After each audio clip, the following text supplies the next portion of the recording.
Way Back is a movie about Jack Cunningham, who is played by Ben Affleck. He is a recovering alcoholic, and he has dealt with a tragedy in his life when he gets the opportunity to coach a high school basketball team, a team that hasn't been to the playoffs for some time since he had played for that team. He jumps at the opportunity to turn around the team and to make the team whole. At the same time, he's also dealing with personal issues, and at times resorts back to alcoholism, and he has to find his way back in his own life. This must have been a hard movie for Ben Affleck to make. We all know the much publicized Ben Affleck thing that's been going around since he stepped down from Batman. He finally came out about it. So this is really kind of a movie that Ben Affleck gets to make that could be looked at as a biopic. He's really kind of dealing with all his struggles and frustrations in this movie as he is in real life, which is why I think this is one of Affleck's better performances. And that's why I think it was really hard for Ben Affleck. I mean, there's rumors that he broke down in a couple scenes crying because he couldn't even get through filming the scenes because the subject matter was so personal and close to him. That just says volumes, and I think that this really depicts alcoholism and addiction to a T. Also a sucker for sports movies, and the basketball scenes in this movie are honestly the best parts of the movie. Those are when the movie's the most entertaining. That's when it's the most humorous. There's quite a bit of humor in here, some really unexpected humor for a drama about somebody who's an alcohol addict. But the movie is able to show you those basketball scenes as a way to entertain you and to distract you and to distract the character himself from his personal demons. One of the problems I have with this movie, though, is that the movie doesn't really go into that alcoholism all that much. It doesn't go into that problem. You don't really see it all that much.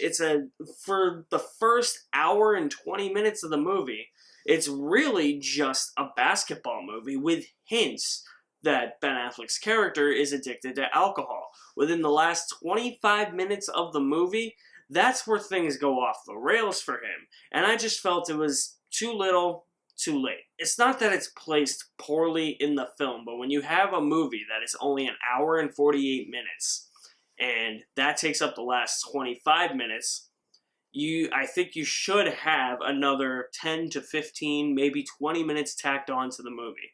This should have been a 2 hour and 10 minute movie, 2 hour and 15 minute movie. So that's my way of saying I felt this movie was too short, and it's also a bit cliche, and it doesn't have a well-rounded sense as to who some of these characters are.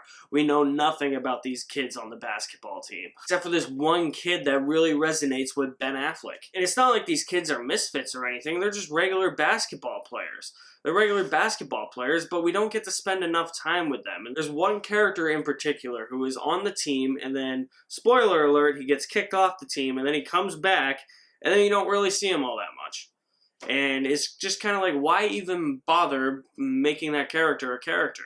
Why didn't you just cut him out of the movie completely? Just felt hollow in that regard in terms of the character development and who we're supposed to get attached to in this movie other than the main character himself. This movie is a bit cliche too. This definitely feels like your typical feel-good sports movie that makes you stand up and cheer. That's cool and all, and I'm cool with it being cliche. The only reason why it being cliche for me is a problem is because I feel like the stakes weren't that high. They show you brief clips of the basketball games, and then they just cut back to some of the drama and stuff. And I just felt that kind of undermined the impact that the game of basketball has on the main character. So while there was quite a bit to like in The Way Back, I did think it was a bit too cliche, the characters were hollow, and it didn't dive enough into the main character's alcoholism. But despite the really short basketball scenes, I really enjoyed it. It's got a really humorous tone in those scenes, which is very unexpected, and it was a very welcome pace for the movie.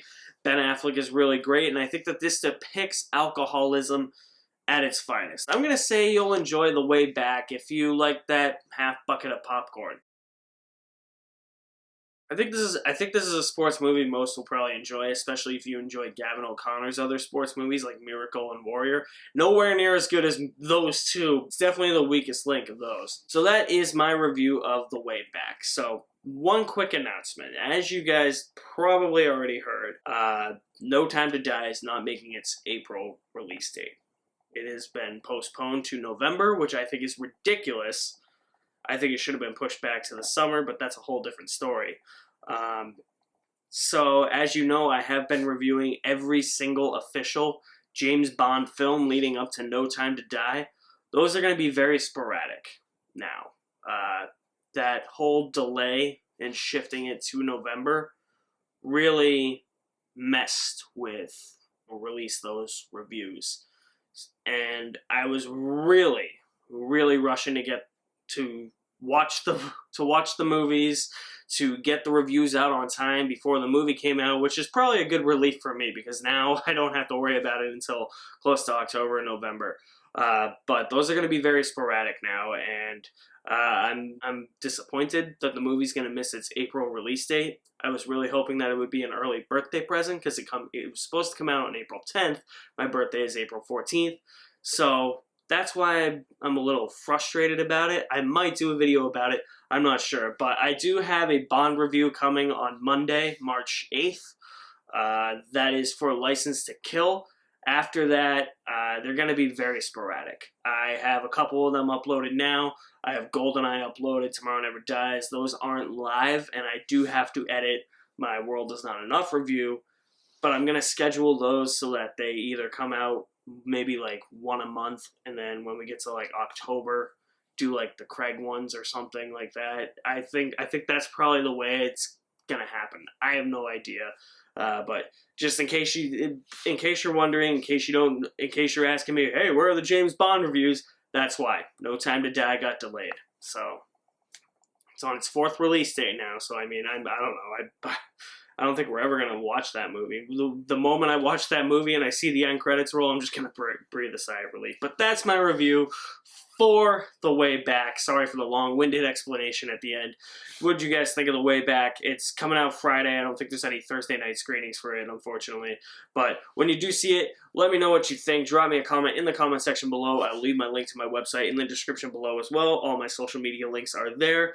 You guys are the best. Thank you for watching. My name is Alex Madden, and I'll see you at the movies somewhere.